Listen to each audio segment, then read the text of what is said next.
Yeah, I also like how the bass just kind of gurgles in the background. It's like kind of reminds me of like a corpse somehow, like gurgling body fluids in the background or something. I don't know. Oh, jeez. I'm sorry. All right. If that's not Danganronpa, No? I don't know. That Oh works. yeah, That works. that's very Danganronpa. Yeah. Yeah. Anyway, anyway. Yeah, try transition that. Yeah, speaking of corpses, let's talk about Xenoblade. But there's a lot of corpses in Xenoblade Chronicles 3. Like that. Wow. I mean, yeah. I can imagine.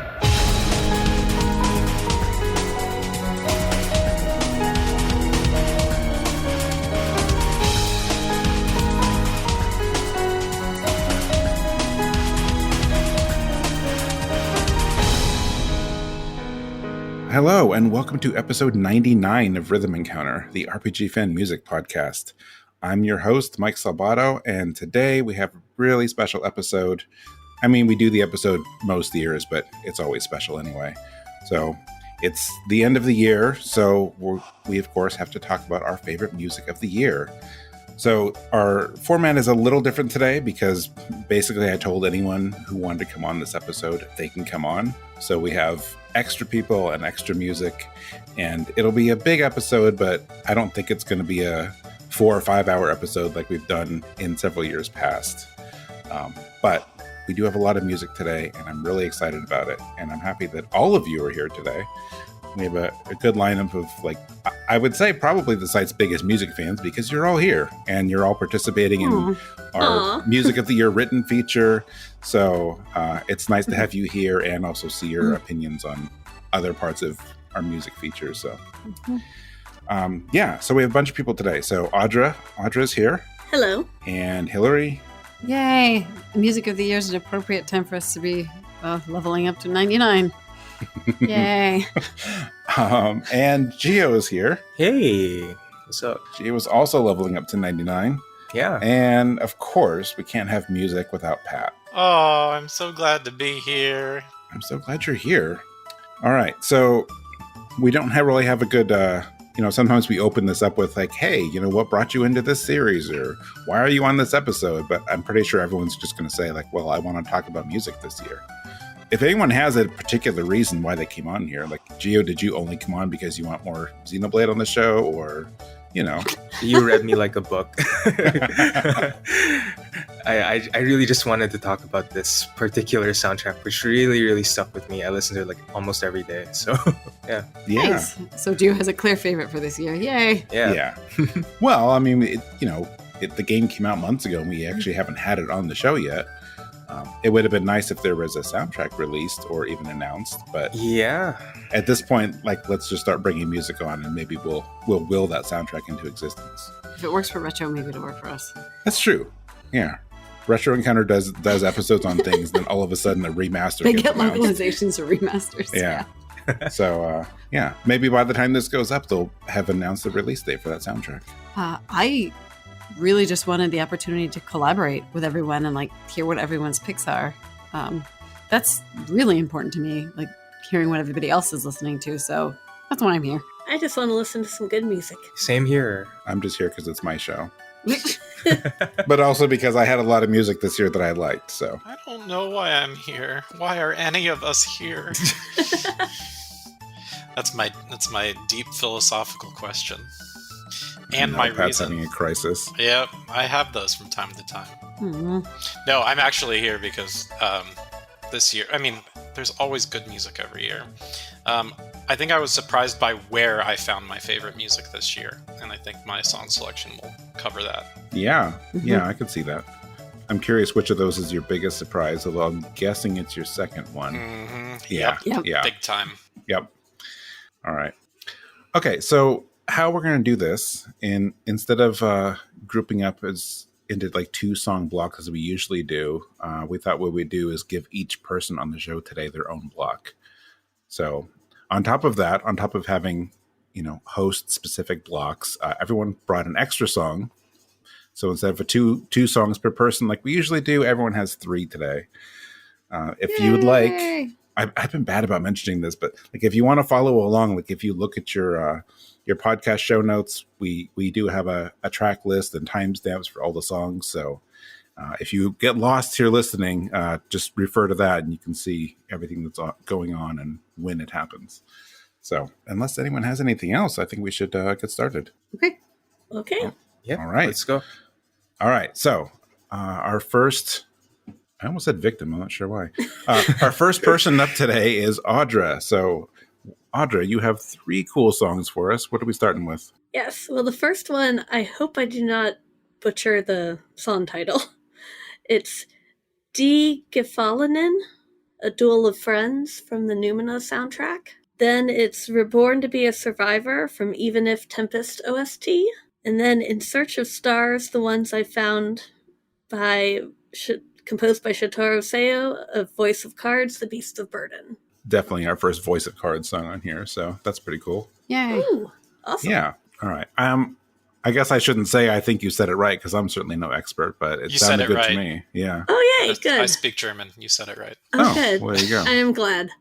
And I think it translates to the dead soldiers. Yeah. Oh, good. I was right about that too. Yeah, Yay. like those who have fallen. Yeah. Okay.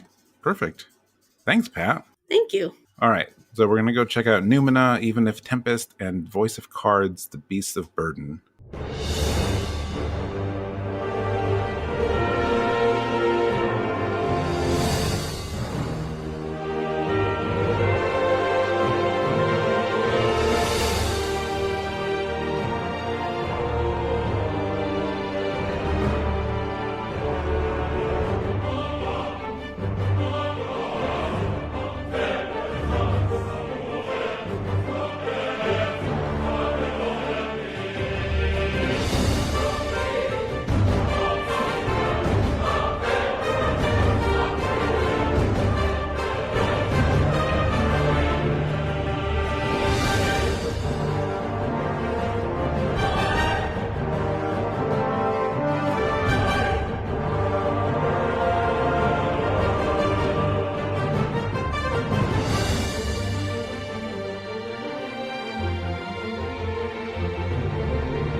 It's that time to reclaim my trueness from the memories of darkness. Even if endless grief consumes the entire world, I can feel my bruising heart. The only thing deserves to believe. Step into the fire and see it starts again.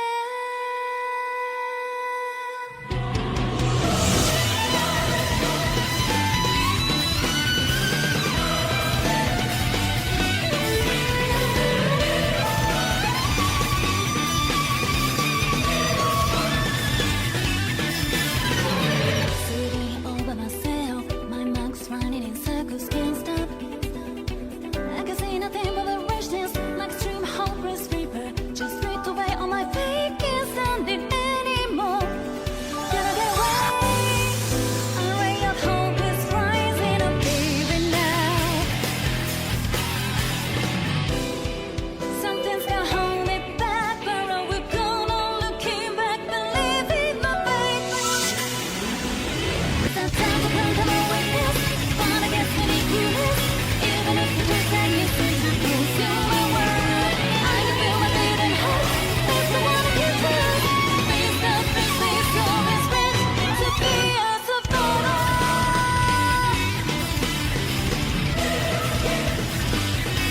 Get higher and higher.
Well, I ended up falling in love with Numina both as just a really good traditional RPG, and the soundtrack ended up being one of my favorites of this year. And I had such a hard time picking a song for this podcast because of that.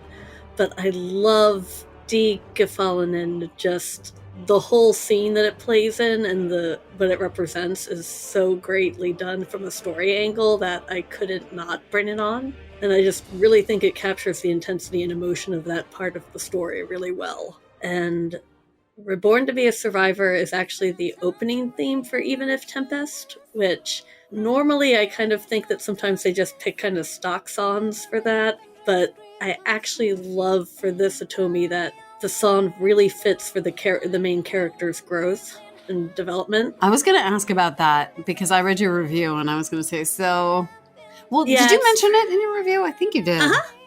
Yeah, I actually did. So it definitely fits for her. And I kind of just love the instrumentation of the song, so I picked it for this. And I really just think In Search of Stars, The Ones I Found, is a gorgeous, gorgeous duet. And it's something that it's an ending theme that kind of just, it really encapsulates the feeling of found family that the game gets at the ending for Voice of Cards, The Beast of Burden. And I just could not pick it because of that. I was like really excited and pleasantly surprised when I was listening and realized that was suddenly a duet. I was like, "Whoa, that's really cool!" Yeah, so it's I a love really it. neat It moment. starts off just her being solo, and it kind of almost fits for the main character and her journey. And then it's because they find the other people. So I was like, "Oh, that's beautiful." I think it's a great message for that. Yeah. So for those not familiar, Shotaro Seo is the newest, certainly one of the newer members of the Manaka sound team led by Keiichi Okabe. So I think a lot of people know Voice of Cards is from the same folks who have made Nier. And so the Manaka team sort of follows suit, and Shotaro Seo did the majority of that mobile gacha game that I played and really liked. Why can't I think? Alice? Yes, Alice. That even had a Volume 2 soundtrack that I have yet to review. And that soundtrack was really good. And then Shotaro Seo has gone on to do much of the 3 Voice of Cards soundtracks.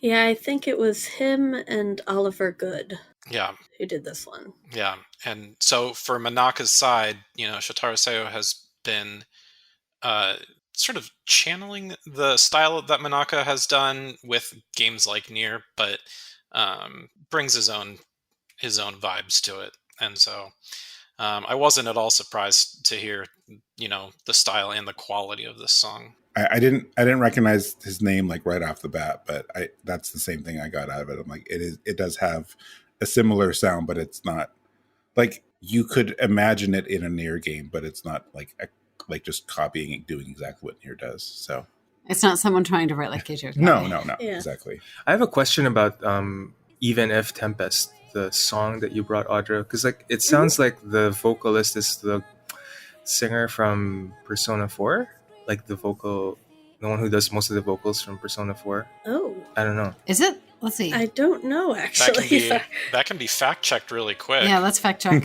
Oh my gosh. Is it really? Yeah. No, yeah. Oh. Yes. Yes. Shoko Harada is the Persona 4 singer. Wow. Good year, Gio. That is awesome. Yeah. Yeah. Did you recognize her by name or by the sound? By sound. Okay. Yeah. Wow. All right. That's incredible. Mm-hmm. I'm actually slightly ashamed of myself that I did not pick up on that. Actually, I would have been more likely to pick up on it by name since I'm staring at credits on VGMDB 8 hours a day. So yeah, but nice call, Gio. Yeah, I got as far Very as nice this sounds familiar. Yeah, she sounded very familiar, but I wasn't sure. Now I want to see what else she's done. Yeah. It's, all right. It's mostly Persona 4 and all of its side projects. But there are a couple of anime that I saw in there and 1 or 2 other games, including Even If Tempest. So yeah, I mean, unfortunately, the only people I recognize from Persona, name-wise, are Lotus Juice and Lin. So like, Yeah, for obvious I am reasons, familiar with Lynn. But yeah, this is so cool. I'm so glad that she's like in other stuff because like I really love the Persona 4 vocalist. I remember, Yeah. Same. Learn something. Well, I'm glad that you keep coming on the show lately, Gio, because your first one was what, around September, I think? Yeah, and I've Earlier just, this year. Yeah, I've just been on everyone since then. Well, you know your stuff, obviously. Yeah. And you got an ear for quality. Well, thanks. You do. That too. Thank you. All right. Actually, I guess I could say something, but mostly it's what everyone else said. Like, I enjoyed those. The Numina one, the Numina song was much, for lack of a better term, bigger. It was much more than I was expecting because I've seen the game. I haven't played the game, but it sounded like it wouldn't be out of place in like a bigger budget game. So that was really, really cool. The music's really great in that one. Yeah. I looked up, well, I don't have it up in front of me now, but I did look up the composer, and I think he doesn't always do games. I think he does movies and some other stuff sometimes. Yeah. So that's interesting. I'd actually be really curious how he ended up on this project. Me too, actually, now that you think about it. I'll have to research that later. Pat, go find out. You really want me to? I can real quick. No, I'm kidding. Oh, okay. I don't know. I was looking at some of his other work, and it was just an interesting lineup. So, like, to go from that to this little indie game is pretty cool. Yeah, I'll just say as a sort of aside, if anyone who's listening does, commercial music as a full-time job or even as a side hobby, diversifying seems to be very intelligent. You learn a lot about what you like to do, what your skill set is, and you give yourself more opportunities. A lot of people who started or primarily were film and television who have crossed into game music seem to get a lot out of it. I immediately think of Inon Zur, who was all film and television until one day decided to do like an expansion pack to Icewind Dale or something. And then it was just like on. And then Bear McCreary, Battlestar Galactica, Walking Dead. Yeah. Big TV music composer, has also done a handful of game soundtracks and has just on his own stated that he's very much enjoyed doing them. So good call to Thomas J. Peters for joining the scene. We hope to see more from you. Yes. Maybe a Numina part 2. I hope so. Okay. Now for ready. Let's have Pat introduce his 3 songs. All right, my first one, hopefully surprising no one, is the end credits theme from Live Alive. I'm getting used to saying it right. The HD 2D remake that came out this summer. The end credits is called Live for Live, and I still think it's pronounced that weird way based on the Romaji that I've seen for it in like old track lists. This is a longer song. Again, it's the end credits sequence, and it includes all the character themes, so it's almost 7 minutes. Contrasting that, I have a shorter song next. Track title is Red, from the soundtrack for Ghost Song by composer and newcomer to the scene Grant Graham, who blew my mind this year with this soundtrack. And finishing it out, I felt a strong need to pull in something from Falcom. And so this song is called Wild Beat, from the Legend of Heroes Kuro no Kiseki soundtrack. I don't know if that one has a localized title yet or not. So we'll see. I know we're always like 3 Trails games behind. 2 or 3. I know we're getting the rest of the Crossbell stuff, aren't we? Yeah. Yeah. So, I mean, this would translate. Kuro means black, so Trails in Something like that, I'm guessing. Yeah. We'll see. Trails in the Darkness, maybe they'll go with. I like that much better. Yeah. Yeah. So we'll see what they do with that title. But this is a battle theme from it. It's it's the Falcom sound team crew, and it's sounding really good. So let's check it out. All right. Let's go listen to Live for Live, Red, and Wild Beat.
All right, so those were 3 awesome songs. Yeah, like I said, the first one is just...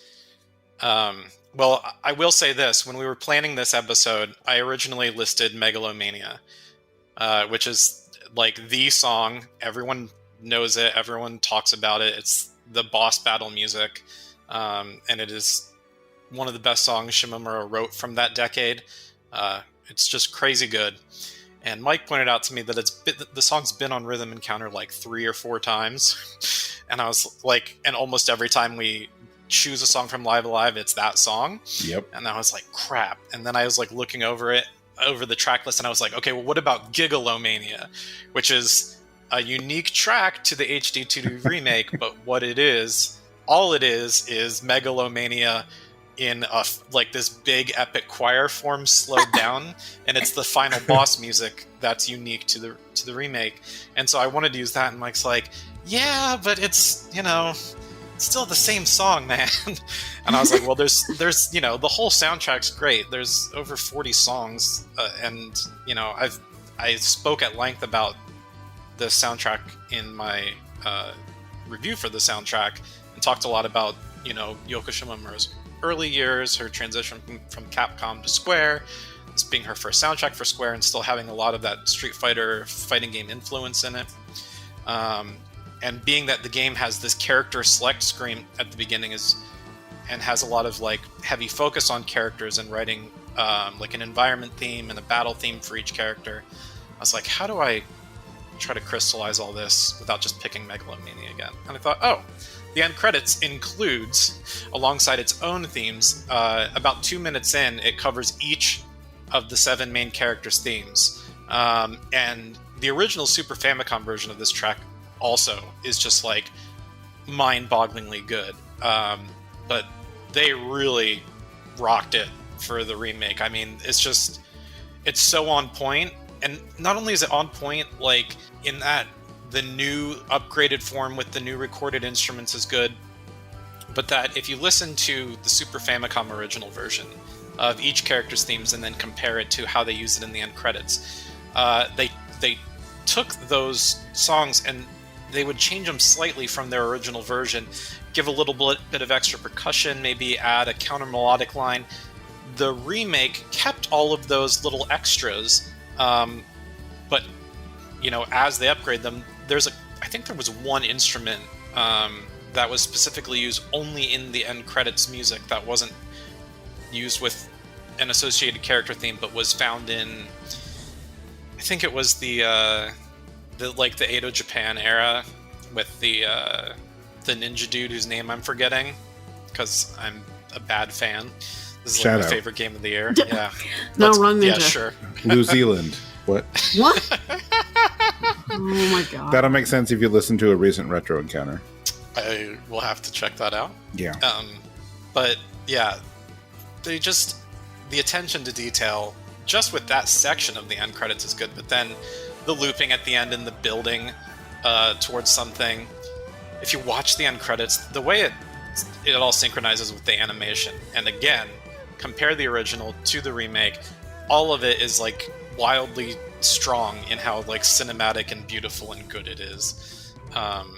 So yeah, it's just like sometimes end credits tracks can really bore me, and this one not at all. This one, oh, so good. Yeah, I'm with you. I mean, they can be incredibly tricky. They can drag really easily. There really is an artistry to it to kind of revisit your journey without, rehashing too much or missing the pacing or it not quite synchronizing up with like the animation and the way the narrative is summarizing itself at the end. And I don't know, this music just really sounds like it hit all the musical marks for a great end credit scene, weaving all the character themes together. Mm-hmm. I have only played a little bit of Live Alive, but this made me excited to see everyone's story for sure. Yeah. It kind of hits the same spot for me as like the Final Fantasy VI ending theme. Like it hits all those same notes. Just going to bring that up. Yeah. And it also does a similar thing. Yep. Mm-hmm. Yeah. With all the like a montage of like all the characters and stuff in it. Mm-hmm. It's lovely. I love this one. I really want to play it. Yeah. It's an excellent song. I'm just glad that I got you to bring on something that wasn't Megalomania, because I know there's more stuff on the soundtrack, and it's worth highlighting the other stuff, even though Megalomania is fantastic. Yeah, and hard to find. I think I've talked about this elsewhere, but Square Enix has, more so than any other game and soundtrack, like they have like gone out of their way to scrub postings of this soundtrack and specifically Megalomania on YouTube. Like anyone who posted it goes back down like 24 hours later. So yeah, you'll I guess that incentivizes getting on Spotify or buying it streaming or buying it digitally. Mm-hmm. However y'all do it, I don't know, all y'all in your modern newfangled stuff. I have a 2 CD soundtrack. Yeah, I mean you have to get it on CD or you can buy it like on iTunes, but I don't imagine it's on Spotify because it's also not on Apple Music. There was like a kerfuffle with that where even the remake soundtrack wasn't. Yeah, both. Like I thought they for a minute I thought they pulled a bunch of stuff because I was looking up like her stuff on iTunes and I'm like, where did it all go? I know it was here, and it's like it is there. Like you can buy it, but like you can stream almost none of it. Like those and Trials of Mana and a bunch of other things that she has on iTunes you can buy, but you can't stream them. Interesting. Yeah. Well, I mean, I won't blame them for being protective of their great music. I like that they're putting more stuff on streaming services, and I'd like to see this there. But yeah, definitely. I will say the quality of the music is enough that I still would recommend people actually buy the whole soundtrack. It's that good. Yeah. Speaking of soundtracks, I think people should buy. You want to support a new indie artist on the scene who just shocked me with his skill level, go out and get the Ghost Songs soundtrack. It's on Bandcamp and a bunch of other places. Composer's name is Grant Graham. He did the whole soundtrack himself. It's a lot of piano and guitar and ambient synth, as you heard in the song Red. Red is one of the early tracks in the game. It's one of a handful of character themes, actually. And it's not quite as cheerful as the track. I don't know if they named it Blue or Little Blue, which is the second track of the album. It's Little Blue. Which is it's the theme song. That is the theme song for the Dead Suit. You as the main character. And the character who goes by the nickname Red is actually the one who gives you the nickname Little Blue when you meet him. He's also in something kind of Dead Suit-like, and he's important to the storyline. And his theme is just a little more. It has a little more oomph, a little more drive, but it's still a pretty peaceful song. The whole album is generally very peaceful. There's really only 4 or 5 tracks that will sort of shock you in with sort of like loud industrial clanging, because otherwise it's high quality, chill music, and that's all I'm going to say about that song. Yeah, I have stuff, but I'll let you do your other song first. Oh, sure. And then, so Wild Beat, what can I say about, Falcom that I haven't said a million times before? Even as they continue to grow and evolve and have, new members come on the team, there is something just consistently awesome in the way that they write battle themes, heavy exploration and adventure themes. I would say there's been continuity there since Yukihiro Jindo joined back in the early 2000s. So think E6 and the first Trails game, Legend of Heroes 6, Trails in the Sky. From then till now, I think there's a pretty consistent run of just like high quality music. And I am so behind on the Kiseki stuff. It's like insane. I think the last soundtrack I listened to was like Trails of Cold Steel 2. Oh boy. In full. I actually haven't listened to Kuro no Kiseki in full yet.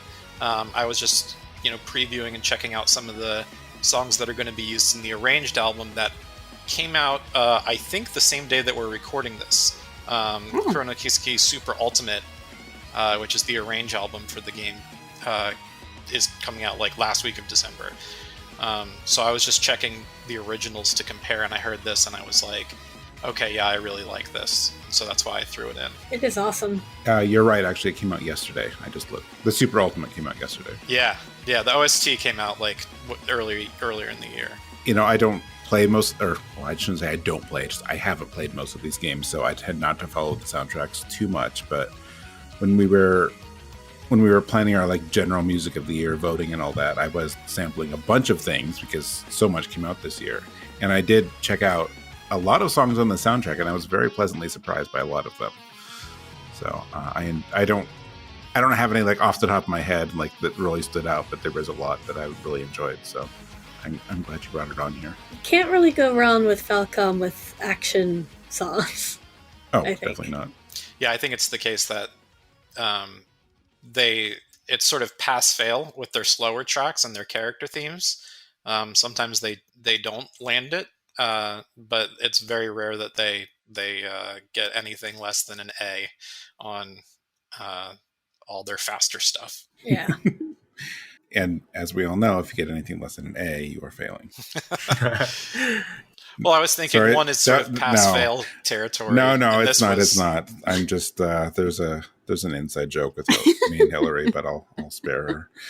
No, it's fine. No, I didn't actually realize about the relationship between Red and your character in Ghost Song because, and I shouldn't really spoil this, but in the next episode, which I recorded before this episode, I brought another song from Ghost Song that also has a color in its name. And I didn't realize there was like an actual narrative connection between them. So that's interesting. Are you using Little Blue? Yes. Little Blue is in episode 100. Oh, that's exciting. That's a great song. I'm trying to be careful not to repeat what I say in that episode too much, but like just in brief, like this is one of those soundtracks where it took me a little while to figure out which one I wanted to bring on because the whole thing is very cohesive. And I think for me anyway, like I enjoy it most just listening all the way through. Just as the songs flow into each other, it's so good. Like, so to pick one thing that really highlights it took me a while. But like the whole soundtrack just is just so beautiful. It is really atmospheric and cohesive, and it does something that's very difficult to do with that type of music, is it holds the right amount of attention for the listener. Yeah. I think, and conveys the right like kind of mood. Mhm. Like, what did I have in my notes? I had something about there's this kind of undercurrent, like the way they use the synth is really neat and ghosty. I would describe it as ghosty. It almost feels like kind of residual speech to me, like listening without knowing a lot about the game, which is really cool. So I like the fact that they kind of worked some of those elements into it, even though the game itself might be slightly different than like a standard Ghost story. Oh yeah. No, I mean, what I played of the demo, I really need to play more of it. I think I'll really like it. Another thing that I'm sort of spoiling and repeating in reverse, because I said this in episode 100, but I'm going to say it now because you're here. In that episode, I was talking about trying to find the right way to describe it. I was saying, it's like, someone on Bandcamp described the soundtrack as like powerful and chill. And I'm explaining that, and then I'm looking at my screen, and I'm like, oh, it's posted by someone called Pat Gann Personal. I'm like, oh, okay. Well, there you go. There you go, Pat Gann Personal. That's my personal account.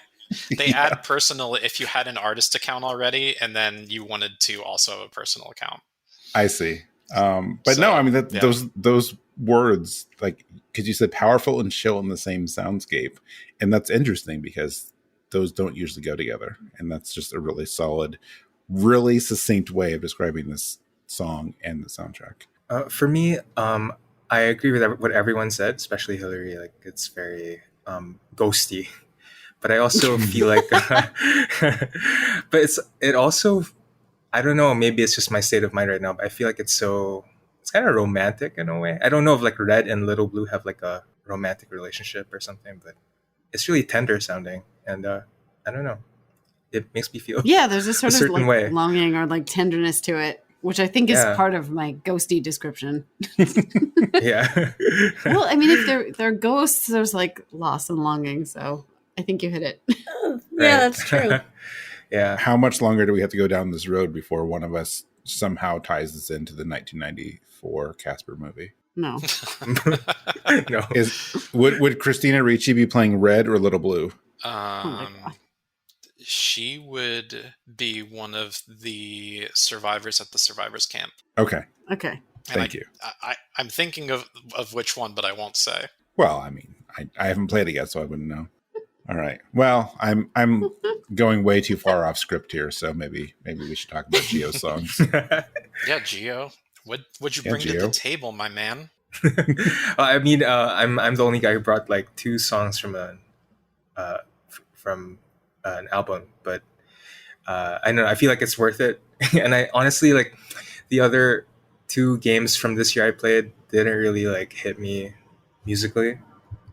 Elden Ring and Pokemon, but I mean, I don't know. I haven't finished either game, so I didn't bring it, but I was sorely tempted to. The final area, the Area 0 music in Pokemon Scarlet and Violet is one of the best songs ever written for the whole franchise. Anyone you talk to about it, they'll tell you like this is the best environmental theme they've done to date. Is that one of Toby Fox's or no? We don't know yet. Okay. You know, if curious. they published a soundtrack and put full credits out, then we would know. That'll be exciting to find out. We do know that Toby Fox did the final battle theme because I think Toby just said it on his Twitter feed. So thanks, Toby. Yeah, thanks, Toby. Yeah. So anyway, I'm bringing from Xenoblade Chronicles 3. I'm bringing Mobius Battle. I think I'm pretty sure this is the most listened to song from the soundtrack, going by YouTube views, and for a good reason, I think. And then I'm also bringing a song from the Somnium Files, Nirvana Initiative, which it's called Clue Investigation, and it plays during investigations. And I don't know, I'll talk more about it later. And then the last song I'm bringing is another song from Xenoblade Chronicles 3. It's called Great Kata Falls, and it's the day version of the theme. So yeah, I hope you all enjoy. Yay, day and night versions. I know, I love One of that. my favorite Xenoblade features. Yeah, I know when you first picked those songs, I was like, I'm not sure. We don't usually do 2 from one game, but since the game has hundreds of songs and we haven't featured it, I think it's a good time to make an exception. So agreed. All right, let's go listen to Mobius Battle and Great Cote Falls from Xenoblade Chronicles 3 and Clue Investigation from AI, etc., etc.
almost want to lead with "I the Somnifus," but I think, or maybe I'll do that. Is that okay? Or Yeah, go for it. Go for it. yeah, because honestly, like this, I feel like the soundtrack of this game, Nirvana Initiative, kind of does a lot of the legwork storytelling wise. Because like at least in terms of like making the characters feel, alive and giving them flavor. Because I don't know, so I feel like the game, like the characters feel more one note, like in terms of like the dialogue and stuff, but like the because like each character has like somniums, right? Like has like their own little mindscape, and like I feel like the characters like by themselves I felt were kind of annoying.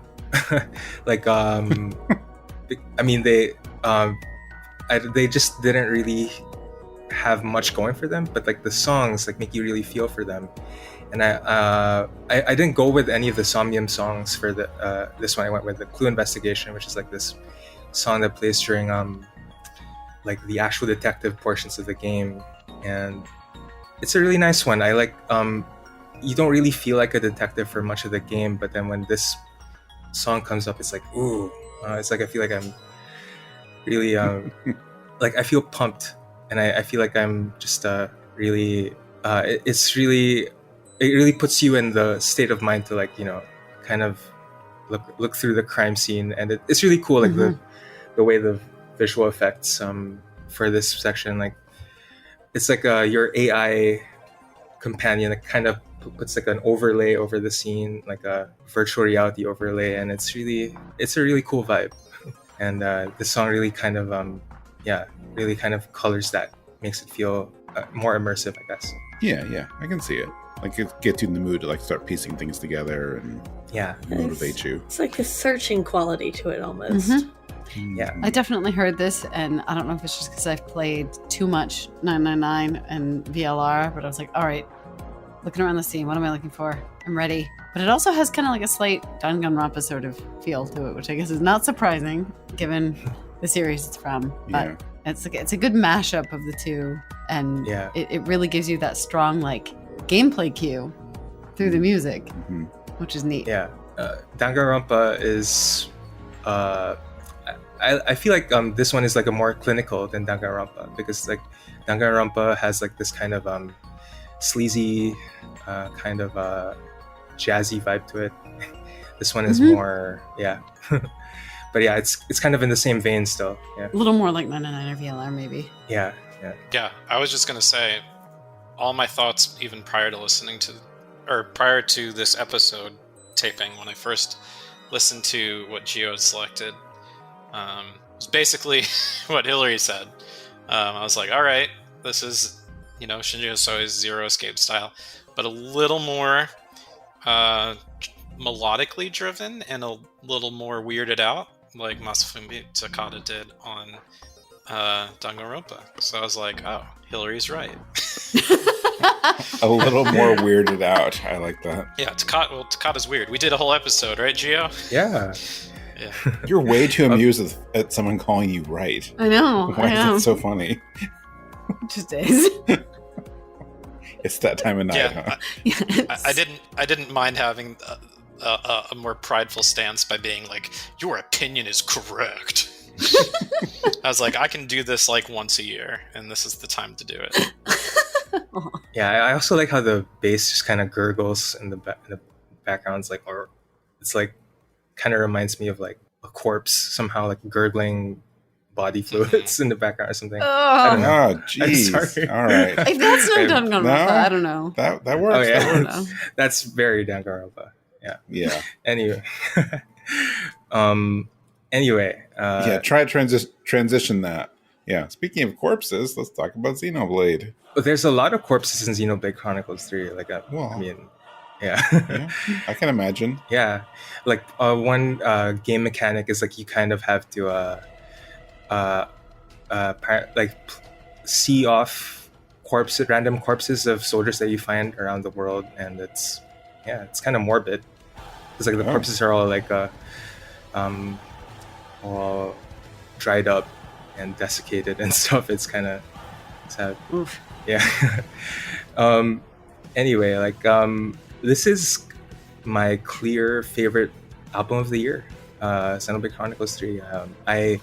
I've seen a lot of talk of people saying like it's not as good as the first two soundtracks. I have to disagree. I feel like this is the most cohesive one, and it's also the most quietly adventurous one. I feel like it tries stuff like with Mobius Battle, like the choir that I don't really hear that much. I'm told like it sounds like the Matrix soundtrack, but I haven't really watched any of those movies. But Really? yeah. I didn't pick up on that. And I I know don't the know. Matrix soundtracks. I was gonna joke and like choose an artist. That's not zombie. Yeah, like this soundtrack, this song Mobius Battle is like it's this really propulsive boss theme that I don't know, I don't normally like boss themes like this. I feel like or like I don't even normally like battle themes that much. I tend to prefer like field themes and or songs that are like character themes, but this one, Me too. yeah, it's different. Like it, I think it's so something about the way it characterizes Mobius, I think, makes me really into it. Like I think because like Mobius, I guess to explain, Mobius is like this kind of group of like mysterious entities that seem extremely overpowered and yeah, it's like they're and they're kind of like this like audience like watching the whole game play out, and when you encounter ones like they're like these larger than life entities, and like this song really conveys that really well. Like, and there's a part of the song is like it sounds like they're like laughing at you, like that. It really like and it yeah it's a song that always like gets me. It stirs like all these kinds of emotions in me. I'm terrified, I'm pumped up, like it's really nice. And then I guess the second song I'm bringing is I guess I brought this second song, Great Caught False, because or Cote, I don't really know how to pronounce it, but because I wanted to like talk about how the game calls back to the older games in a way, without in a very interesting way, because it doesn't really reuse motifs like from Xenoblade Chronicles 1 and 2, but it kind of evokes like it kind of brings back like these little like maybe one or two notes just to kind of hint at them, but it kind of makes it its own, because there's this song called Uriah from Xenoblade Chronicles 2 that is very similar in tone to this one, and this area is kind of like connected to Uriah from Xenoblade Chronicles 2, and I find it very tasteful in the way it kind of conveys. It kind of like connects to Xenoblade Chronicles 2. It's really it's its own thing, and it's kind of hard to do that like after like hundreds of tracks over the course of the series. And yeah, I think it's by itself it's like just a really lovely song. Yeah, actually one of my notes on this one is this an arrangement or a throwback to one of the other games? And like, I don't have all of the soundtracks memorized, but I was listening and there was something in it that I'm like, I think I've heard this before, or at least something similar. So I think that's really interesting that they do that, but didn't just reuse or rearrange an actual straight up theme from the other games. Yeah, that takes some talent and a lot of like effort and coordination, especially with the sheer volume of music that's in the Xenoblade. Well, all three of them now. Yeah, the volume of music and the amount of composers, because I think there's somewhere between like 7 and 9 people who worked on this, between composing, arranging, and more. Oh, wow.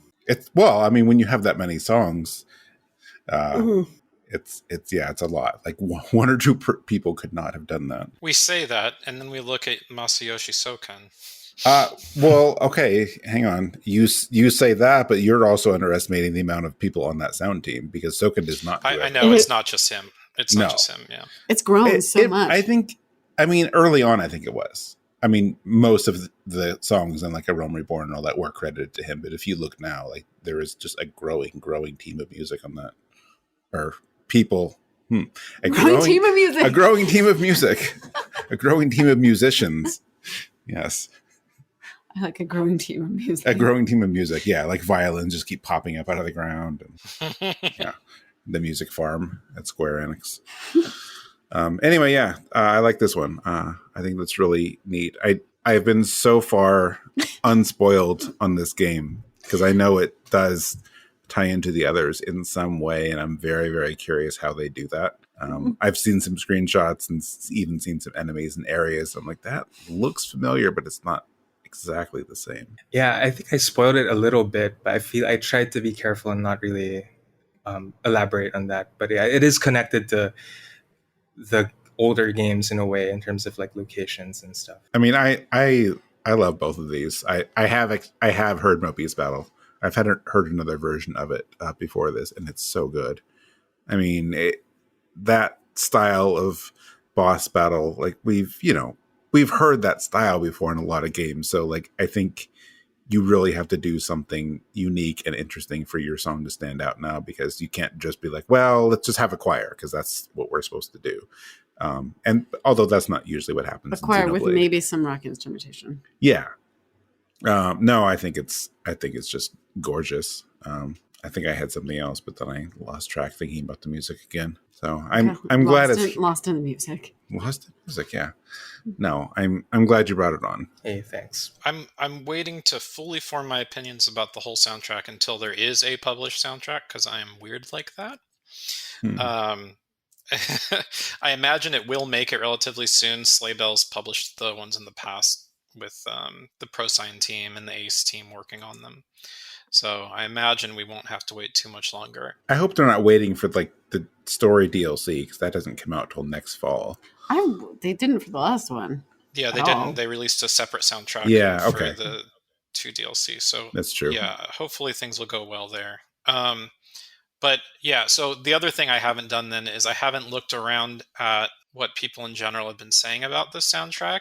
And so from the bits that I have heard, I've probably listened to about 30, 40 minutes total, including the 2 songs that you selected, Gio. And I don't know. I can't see how anyone could justify, just even from the bit I've heard so far, justify saying something along the lines of, oh, this soundtrack's not as good as the previous 2. I'm not buying it. I think maybe, you get your expectations high. You want something that matches or beats what you got before. It's like chasing the dragon. It's, it's like hard drugs. It's heroin. It's other forms of addiction. It's, the pleasure centers in your brain want the same experience, but more. And then you go, oh no, it wasn't what I wanted. And, I think we've all been through that with not hard drugs. Maybe some of us have actually also with hard drugs, but we've all been through it with sequels and with stuff from the same studio. We went through it, as if you were my age, you went through it as a kid with Final Fantasy, and arguing about which one is the best soundtrack, which I still love having that argument. They're all winners. 8 has the best soundtrack. Like, hands down. Oh, that's pretty good. Interesting it's take. So obviously 8. But I didn't think that was your choice. Not the best game. Not the best game. Definitely the best soundtrack. Okay. Oh no, it's definitely a fantastic soundtrack. Yeah. Okay. Yeah, it's crazy good. Game's not as good. Soundtrack's good. Still like the game, but 7 and 9 are both better games in my opinion, for the PS1 era. Anyway, back to Xenoblade. I think, each Xenoblade game, it's another one of those things where when there's so much music, people, I don't think it's easy to sort of hold the entirety of that music in your head and compare all of that music to all of the next thing's music. Like, yeah, there's no way. Like if you try to, again, looking at something with a similar like quantity of music, like compare like one Final Fantasy 14 expansion to another, that's very hard for me. I imagine if you've played the game for hundreds of hours, maybe it's easier, but so I'm sure you could rank your favorite soundtracks from 14, Mike, but I couldn't. Endwalker, Shadowbringers, Heaven's Word, Realm Reborn, Stormblood. That's Stormblood and Realm Reborn. I'd have to really choose, but I know and Walker and Shadowbringers are first. I was going to be surprised that you ranked Stormblood under Realm Reborn. Although Realm Reborn has good stuff. Realm Reborn has answers. Yeah. Well, it was before that, but that's not what we're here about for. Yeah, right. Well, we're not talking about Final Fantasy 14 yet. Anyway. And we will. Yeah. My point is, it is very hard to weigh that much music against that much music again and then some. Yeah. And I think a lot of what people will do is they'll really just sort of remember their 4 or 5 favorite songs and say, can I find 4 or 5 favorites from this new thing?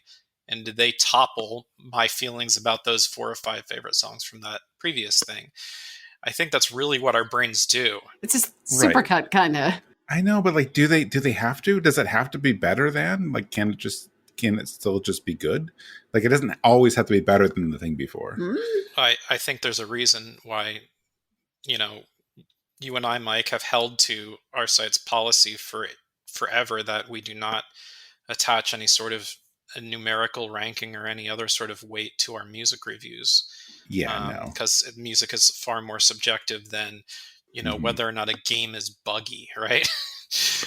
There's things you can objectively measure as good or bad with a game. I think it's much harder to do with music. And so there's that whole conversation. Well, I think the other thing too, like what you're saying and, what Gia was saying, like commentary, whatever, is like, I think it's harder to do. Like, I'm not saying that anyone who makes these comments is like, it's just their knee-jerk reaction, although there is plenty of that online for certain things.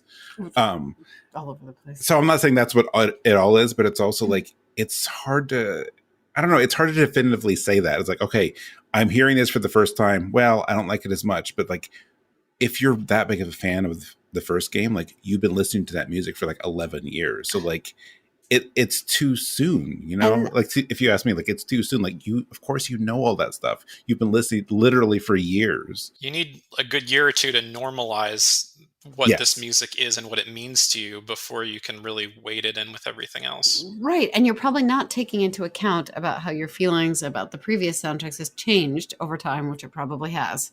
Yeah. And it depends on the context of the game too. Like Gio, like you were saying, part of this, you said you don't even usually go for this kind of song, but because of how it works with the characters and the narrative, like, it had more impact for you. Yeah, it just I think I can't untie music from the context of the game sometimes, and my feelings about the soundtrack tie into my feelings about the game, which I think is amazing. So maybe that's why I just don't see what other people are saying about the game. Yeah, I don't know. I mean, everything I've heard so far I love, although I don't have that context. That's saying something too. Well, yeah. Yeah, when music's good outside of context, and I too have not played the game yet. So to me, that's generally a sure sign that they've done something well, when even outside the context of a great game, you're like, oh, I really like this. Yeah. Yeah, and those 2 songs are awesome. Yeah. For different reasons. The next 6 songs we have on this show, I have played one of the games of those 6, but I like all of these songs. So I think that says something. That's also my segue that I'm going to start talking about my stuff. You've played 2. Yeah, I've played 2. I've sort of played one of those. I mean, you did sit down and play like, an hour of it? Oh, I played an hour of it. Okay, fine. All right. So we got 2 more blocks of music here. So I'm going to introduce one of my 2 games that I haven't played yet, in Chained Echoes. I have not played this game yet, but boy, do I want to. Mm-hmm. And I have listened to the soundtrack several times now. So I have Never Forget Our Promise from Chained Echoes. Surprising no one, a game I have played from Final Fantasy XIV Endwalker, which technically came out last year, but the album came out this year. So I have Flow Together. And then my last one, and this is definitely my weirdest pick of the day, which I'm guessing no one here expected me to have, is The First City from a game called Loot River. No, but I like it. Yeah, me too. I wanted to bring on something weird and not as expected. So let's go listen to Never Forget Our Promise, Flow Together, and The First City.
All right, so Chained Echoes. A little bit before this episode goes up, we will have posted our review.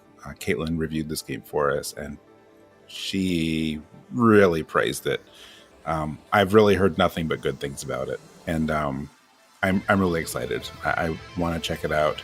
I don't have the game yet, but thankfully, unlike Yoko Shimomura's music, this song is on Apple Music, or this soundtrack is on Apple Music, so I have listened to the soundtrack. I don't always do that before I play, but I've just been really curious about this, and I love this song. And among ourselves, we were kind of like praising the soundtrack even before the game, if I'm not mistaken. Like someone found music and they were very excited about it. I don't know if it was like I was going to say the developer or the publisher. It's like, well, it's the same thing. But yeah, like before the game came out, there was like a little video showing like 7 or 8 songs.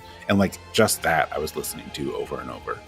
So I don't know the context for this one. I think Caitlin mentioned it's maybe later in the game. I don't know if it's a boss fight. It seems like it could be a boss fight. Anyway, it's a lot of fun. I didn't realize when I picked it, but we have a lot of maybe boss fights or at least big fight songs. Big fight music. Oh, we do.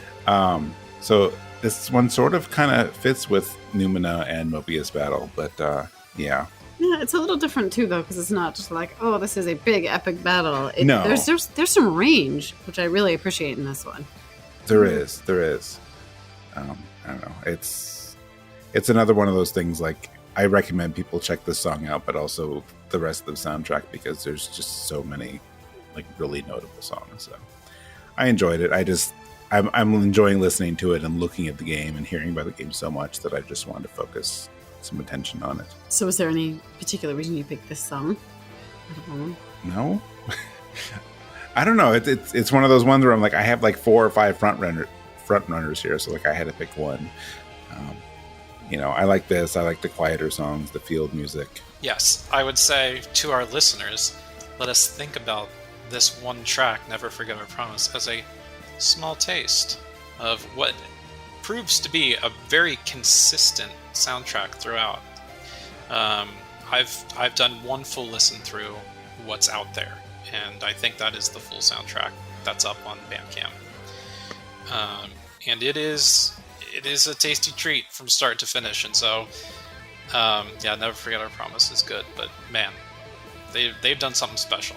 Yeah, I actually think last time I looked, unless it's not there now, but I think the whole soundtrack is even on. I think the composer even put it up on YouTube. Yeah, actually, you're right. It is. I think it is free to stream on YouTube. So that's cool too. So there's really no reason not to check it out. Yeah, Grant Graham did the same thing with Ghost Song. I'll add that. Yeah. So this composer Eddie, I'm afraid to butcher the last name. Mariana Crow. Whoever you are, you do great music. We want you to know that. Yes. We look forward to more. Yes, please. All right. I'm not sure how to talk about my next song without getting into plot stuff. I do have this thing where I bring on songs from Endwalker, and it's part of it's because I enjoy the music. Part of it is because I am very emotionally attached to Endwalker in general, but like this song and some other ones I brought on when we were breaking between songs here, or between blocks of talking here. Pat was talking about the recently released orchestral album for 14, and how there's a new version of this one on there, and another song called Your Answer, and those were 2 of my front runners for this one. But and of course they're both tied to the same character. That's something I didn't know. I just liked both of those songs. Yeah. Well, the soundtracks for 14 have just been so interesting. A Realm Reborn didn't do this because I think it was just like every area had its own theme, and there was some callbacks to the original, and it was just a mishmash because that was like switching, development teams. But since then, like I think they've gotten better and better each time, where there is a main theme, and there's like some really like cohesive elements throughout the album. And Walker just continues that trend where like there is a main theme, and that certain themes show up in different ways all throughout. And I was a little concerned at first with Endwalker because it does not, it's not the first time, but we've heard less and less of Susan Calloway. in Final Fantasy 14, and I don't know if there's a reason for that or just because maybe she's been busy. I don't know. So I was a little concerned. I'm like, okay, like I really like Susan. I'm very attached to Susan, but Amanda here has been doing some incredible work. I think she did some stuff on Shadowbringers and Endwalker, and I have really, really come to like her work. This one, there's 2 versions of Flow on the soundtrack, and I just adore it. And again, I'm not really saying much because I don't want to give anything away about the character for anyone who hasn't played or hasn't gotten to this point. But if you look at our games of the year in 2021, you'll notice that she won our best supporting character for everything that year. So yeah, I think that's what I'm going to say. At some point, the time frame will allow spoilers, but I think she's too important, and the significance of this character is too much that I don't want to really say much at all. So just enjoy the song. Yeah, I shared this song with Tin, who you know is like a huge Final Fantasy 14 nut, and yeah, just to get like some spoiler-free thoughts on this song, because like I was like, this sounds emotional, and it sounds, you know, it's and it sounds like it kind of seems like, well, I don't want to say it because like I didn't tell her that, but like it sounds like the character or whatever was I don't know, passing away or something, and all she could say was that she cries to this song. It's like it's very emotional for her. I mean, that's not what happened, so like don't worry about that. But it's a important moment for sure. Yeah. I love this song a lot. Makes me want to play the game.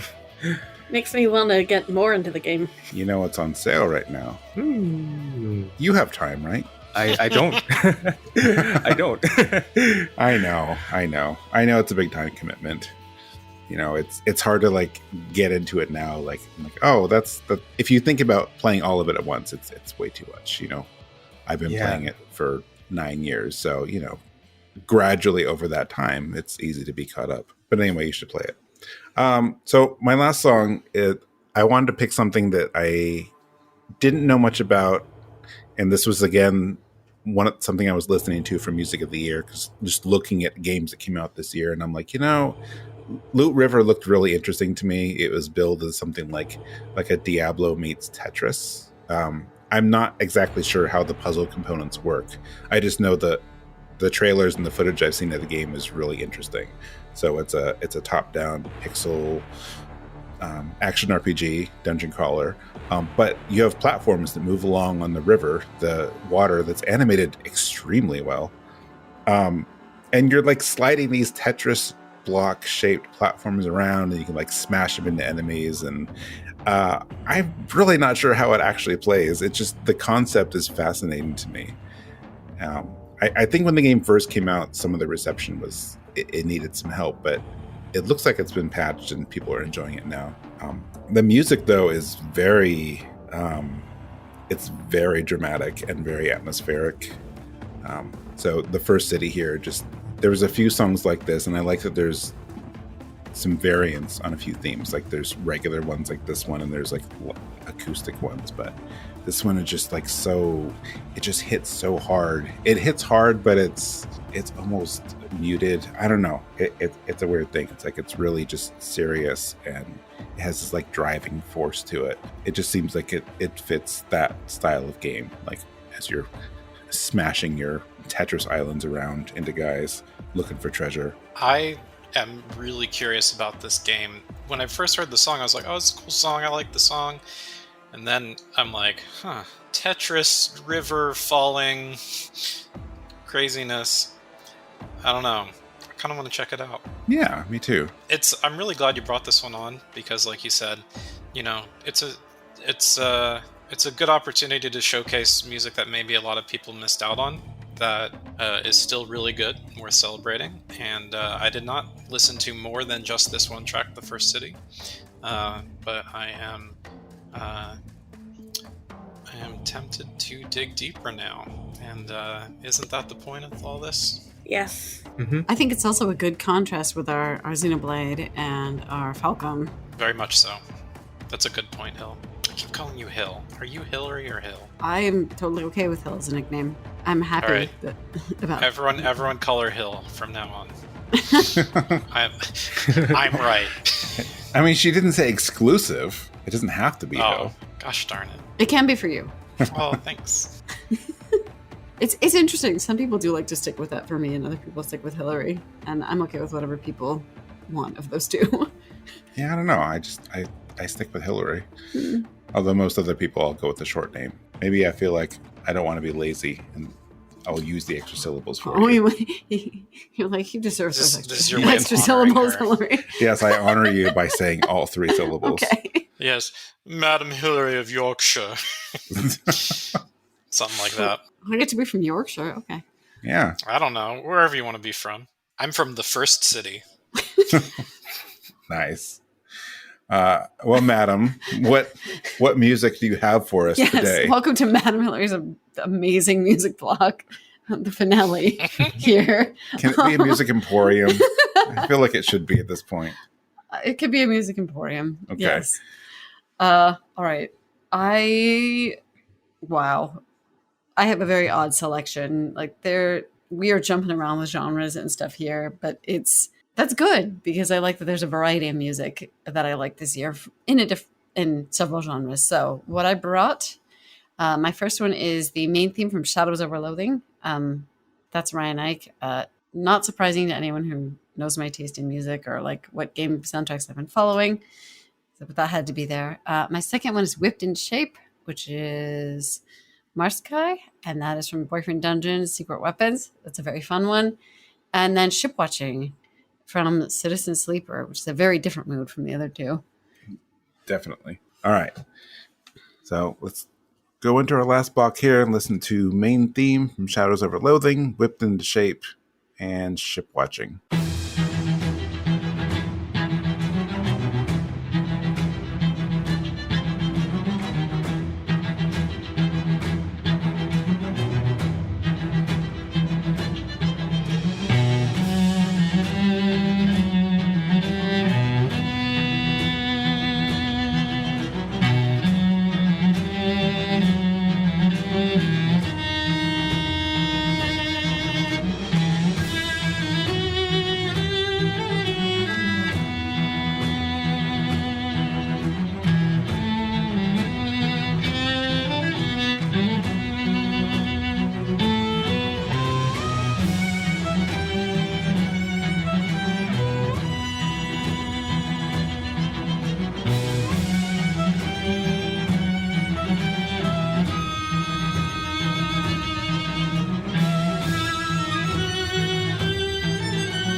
All right, so I think it was kind of inevitable that I picked my first song, the Shadows Over Loathing main theme, because I adore both the West of Loathing soundtrack and the soundtrack for Where the Water Tastes Like Wine, which is a game that probably got overlooked by a lot of people, and a soundtrack that also got way overlooked, even though it's really, really good.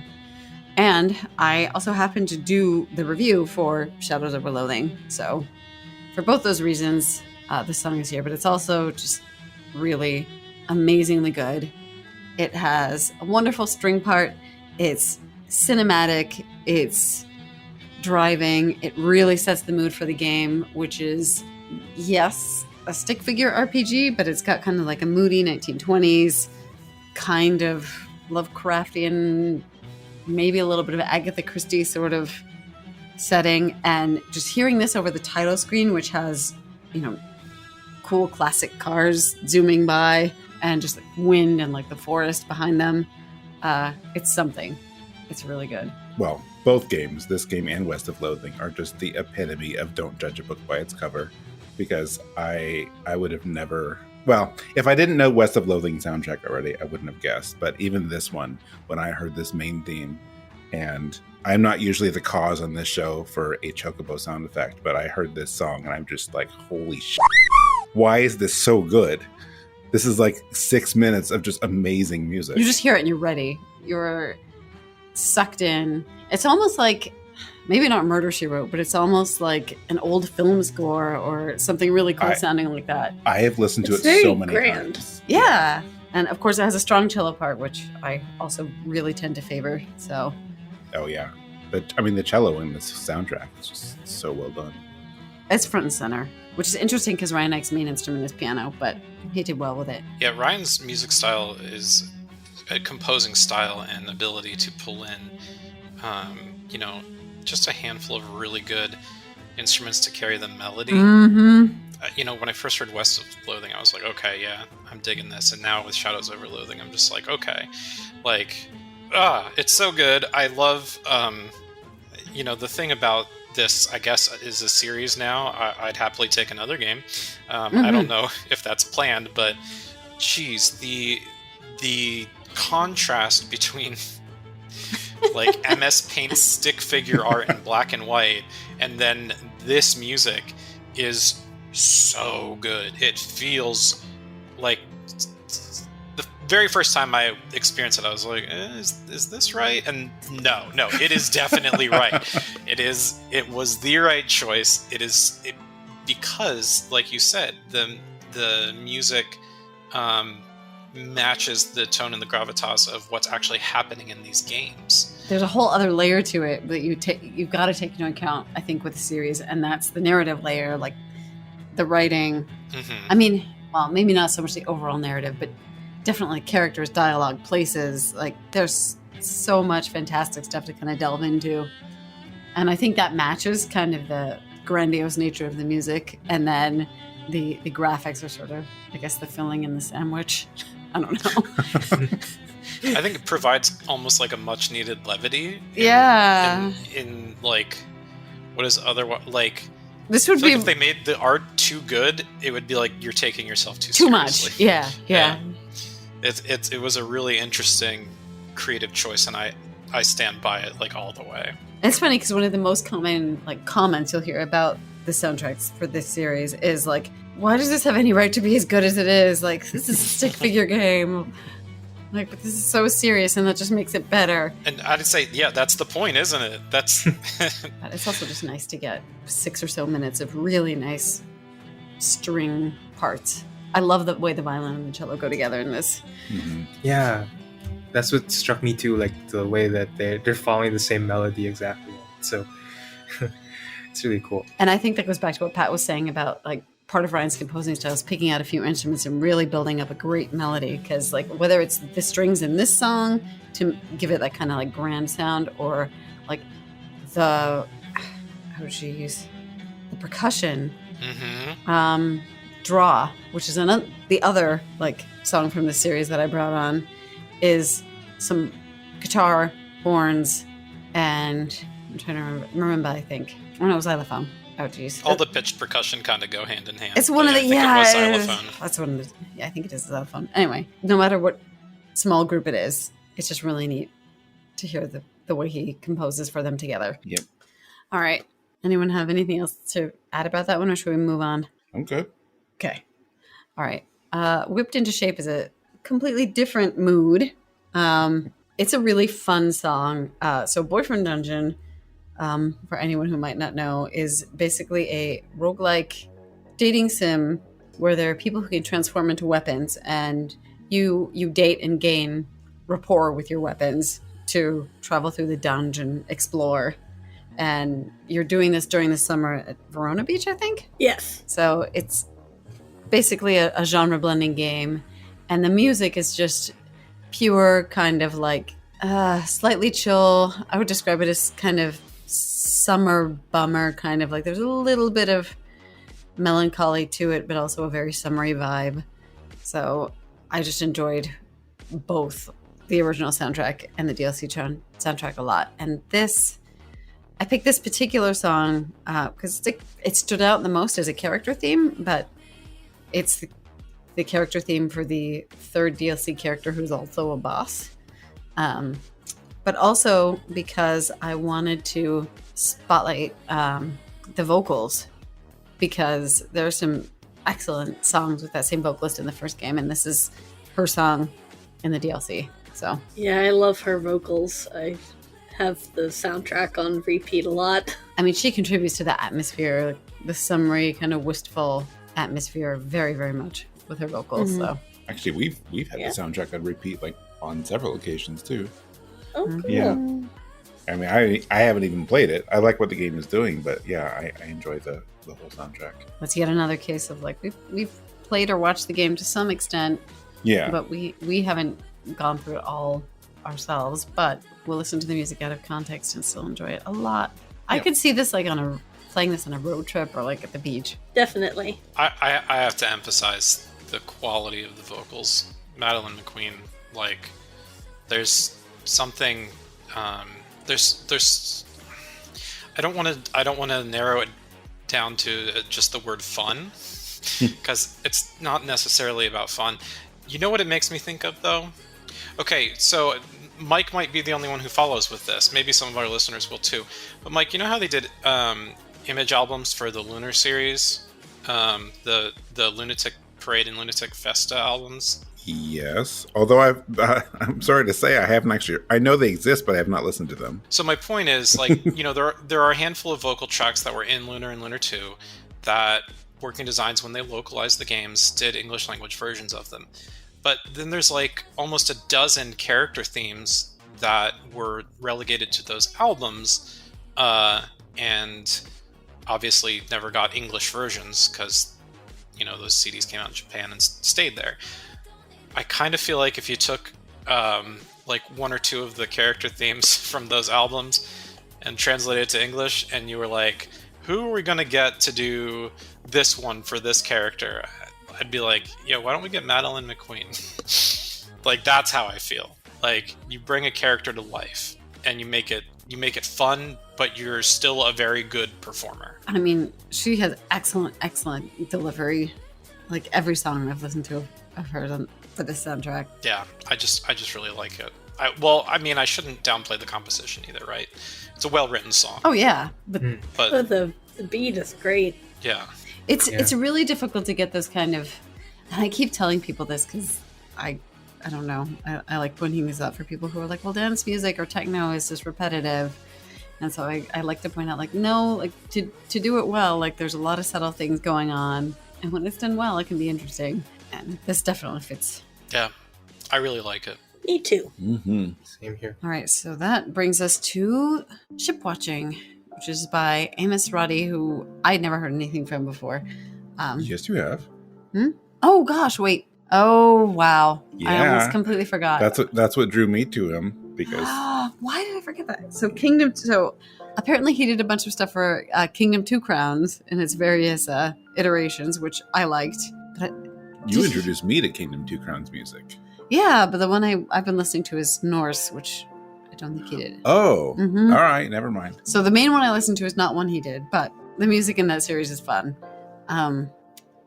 And so Citizen Sleeper's Amour, obviously from this year from him, and I think it kind of goes along with Ghost Song for me. It's got some kind of like mechanical, ethereal elements. It's got some sparse instrumentation, a lot of synth, things like that. But I just adored the whole soundtrack from the first time I heard it. And I picked Ship Watching particularly because I like the kind of hopeful tone to it musically.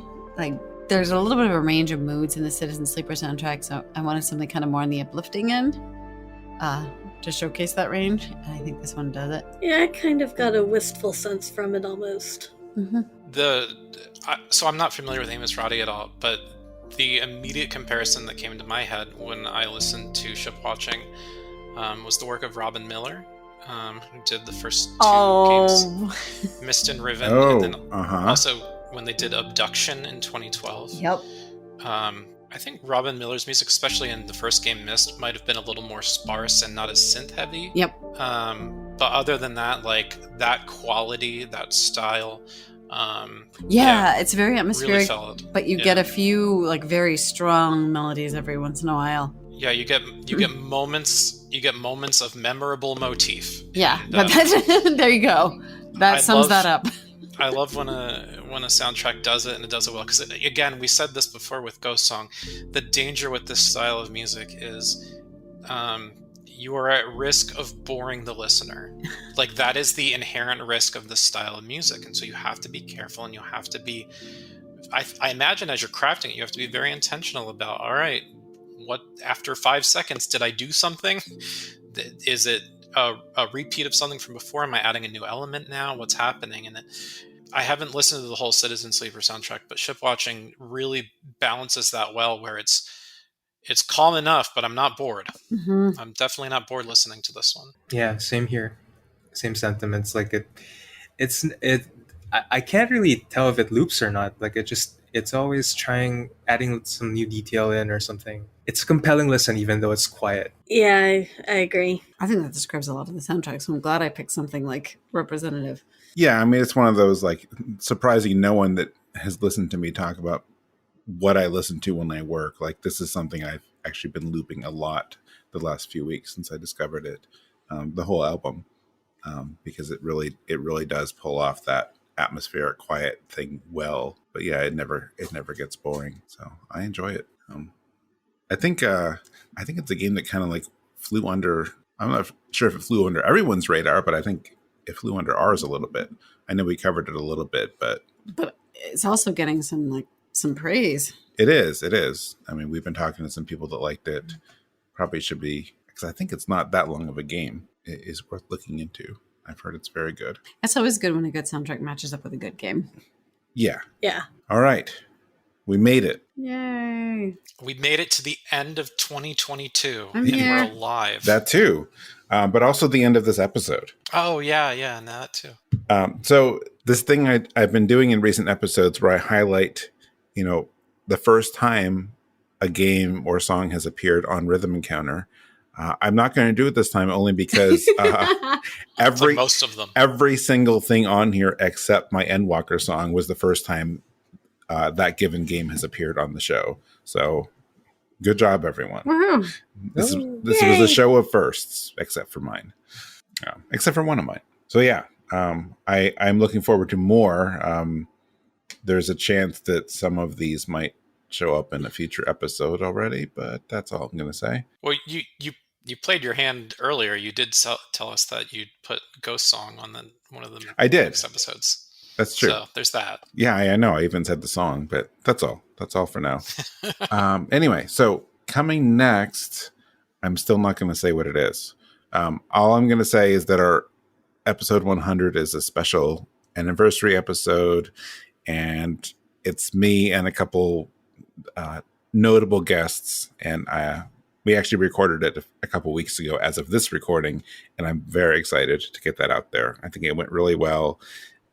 We got some good music and some really interesting discussion, so I'm looking forward to that. It's since March, like since the beginning of this year or so, I was like, I had this idea of what I wanted the 100th episode to be, because I knew it was going to hit around the end of 2022, and it was exactly what I wanted. So, it's a big milestone. It's less episodes than our other two shows, but that's also because we don't post quite as frequently and we had some time off. But episode 100 is a big deal. So I think it's pretty cool that Music of the Year ended up as 99, and then we have our anniversary as 100. So we got two like really cool large episodes back to back. So yeah, that one's on track for early January, and I hope everyone looks forward to that, because it was just really, really special to me. So. And then after that, our episode 101 will be Best of the Xeno series, which could be more Xenoblade Chronicles 3, but we'll see.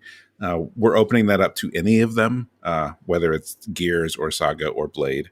So, maybe someone's going to surprise me and Tyler's going to show up and be like, look, I brought a song from Xenosaga Pied Piper, that mobile game that no one remembers, but Mike does for some reason. Bring on eggs. I imagine it would be hard to actually find the music for Pied Piper. I mean, I've never tried looking, although I can't imagine. I'm sure there's game rips out there. Yeah, I can't imagine it would hold up to some of the any other game in the series. But who knows? If you have any thoughts on this, if you want to share some of your favorite music of the year, you can email us at music@rpgfan.com, and if you want to email me, well, you can also just use music@rpgfan.com. So I know whenever we get to this point in the show, the last month or so, it's been kind of an awkward, what do we give out? But for contacting each of you, whether you want to give your Twitter or something else, that's fine. So Hilary, how can people reach you? The best way to reach me for RPG fan stuff is Discord. I'm EP Fire there. All right. And Geo? Same here. Discord. I'm Geo there. Or you can email me at geo@rpgfan.com as well. Okay. And Audra? Email at audrab@rpgfan.com. So easy. Pat? Very excited to say this. Email pgan@rpgfan.com.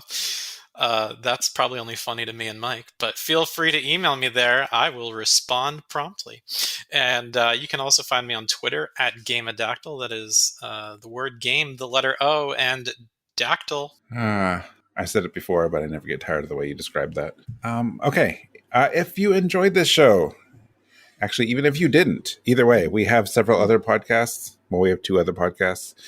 We have Random Encounter, that is our current game news review. We have a cat supporting Random Encounter in the background. Yes. That's okay. I mean, I like that we have fans in your house. But yeah, check out Random Encounter for current game news, RPG fan stuff. We also have Retro Encounter that posts every Thursday, and they are in the middle of, and actually when this goes up, I think they'll just finish the Xenosaga episode 1 playthrough. So be sure to check out those for some game journals and then some other stuff. It's either going to be Xenosaga or their year in review. So either way, those post around the time this one goes up. If you enjoyed the show, please, we would love it if you could review us on Apple Podcasts, Google Podcasts, wherever it is you listen. That support means a lot. Yeah. All right. So I usually, or sometimes, have a guest pick a bonus track, and I almost didn't do it because we have so much music in this one. But then I did an executive decision and decided to bring on a bonus track. And I told everyone earlier today that I was going to do it, and everyone supported it. So I don't think I'm taking it from anyone. But one of the albums that we tossed around for this, and I thought about bringing on, and was in our music of the year, was the Pixel remaster for Final Fantasy VI. Because it's the one of the 6 that came out this year. All the others came out last year. So how could I not? I mean, it's my favorite Final Fantasy. So I brought on, and I actually hadn't listened to, I don't know all of the Pixel remaster arrangements super well, but I just went to one of my favorite songs and said, okay, how does this arrangement land? And it lands very well. So my bonus track is the Pixel remaster version of Searching for Friends. Yeah, that's one of my absolute favorite songs from that one. That's the World of Ruin world map music. I love Yep. that. Yep. But Mike, wait, I seem to remember you featuring that in another episode before. The Pixel remaster? Yeah. Searching for Friends? Or maybe it was the original. It was the original. It was the original. All right. Yes. I do have that rule about repeat songs, but when you have different arrangements, then that's different. Yeah. Oh no, are you trying to get me in trouble with Pat about Megalomania now? No. I was about to say that's a new arrangement. It is. Look, we've been over this. That is a special case because Yeah, that got played like 4 times. Yeah. It has been overused. yes. Yeah. Maybe in the future. But for now, we're going to close out with the Pixel Remaster arrangement of Searching for Friends from Final Fantasy VI. This was Music of the Year 2022. So thank you, Hilary. Thank you, Audra. Thank you, Gio. And thank you, Pat. And thank you, everyone, for listening. This was a lot of fun. I hope, everyone, I know I learned a lot of things that I want to go check out now. I'm hoping everyone who listened found at least something in here that they want to go listen to. And, that's really what this show is about, is just discovery and introducing each other and anyone listening to new music. So it's always very educational for me. So anyway, that's it. I'll get off my soapbox. Let's go listen to the song. Thanks, everyone, and we'll see you next time. Bye, friends. Bye. Bye-bye. Do do do do do do do do do do.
Audra, you know that everyone thinks you're f***ing awesome, right? Oh, yeah.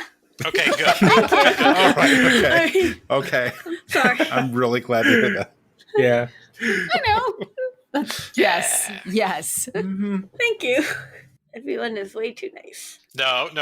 Then you're minimizing your awesomeness. Some of us are legitimately assholes, and even among the assholes, we think you're super awesome. Hold on. Who are you referring to?